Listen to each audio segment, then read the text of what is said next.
Naam, China inahamasisha mazoezi ya kujenga mwili na maisha yenye afya kupitia vifaa vya kisasa na matukio ya mtandaoni. Hatua hii inazindua mitindo mipya na kukuza soko la michezo. Maelezo zaidi katika makala ya Ifahamu China.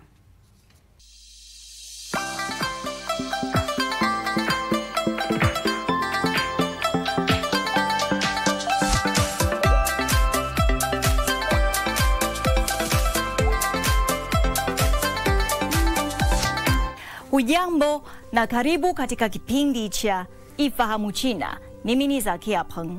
China inapotaka kuhimiza watu wengi zaidi kufanya mazoezi ya kujenga mwili na kuwa na mtindo wa maisha wenye afya.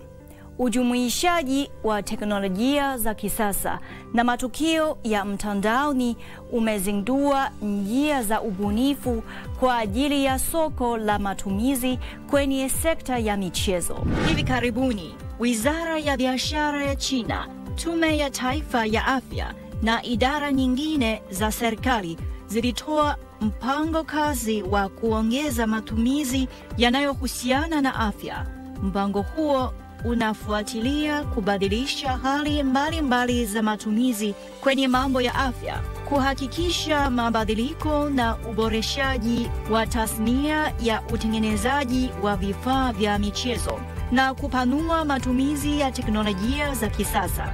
Katika eneo maarufu la michezo katika wilaya ya Haidian ya Beijing, kuna safu za baiskeli zisizohamishika na za mazoezi na mashine za kupiga makasia. Kinachofanya vifaa hivi kuwa tofauti na vifaa vya kawaida vya siha ni misimbo midogo ya QR na mfululizo wa vihisi mahiri vilivyoambatanishwa kwa kila mashine. Ujumuishaji wa vifaa mahiri vya siha na mfumo wa matukio ya kawaida ya michezo unaunda hali mpya ya matumizi. Kwa kuchanganua misimbo ya QR, watumiaji wanaweza kushiriki katika mashindano wakati wowote, pahali popote. Wafanyabiashara pia wanatoa vocha, kuponi na zawadi nyingine kama motisha, kuboresha matumizi ya jumla ya watumiaji. Waandaji wa matukio ya michezo ya mtandaoni wameandaa matukio mengi ya afya kwa njia ya mtandao, ikijumuisha kupiga makasia, kuendesha baiskeli, kurusha mishale, kupanda milima na kuteleza kwenye theluji, ambayo yamependwa sana na watumiaji. Kwa sasa, mfumo pepe unaweza kukaribisha maelfu ya watumiaji kote nchini China kwa wakati mmoja na kuwaruhusu kushindana kwa wakati halisi.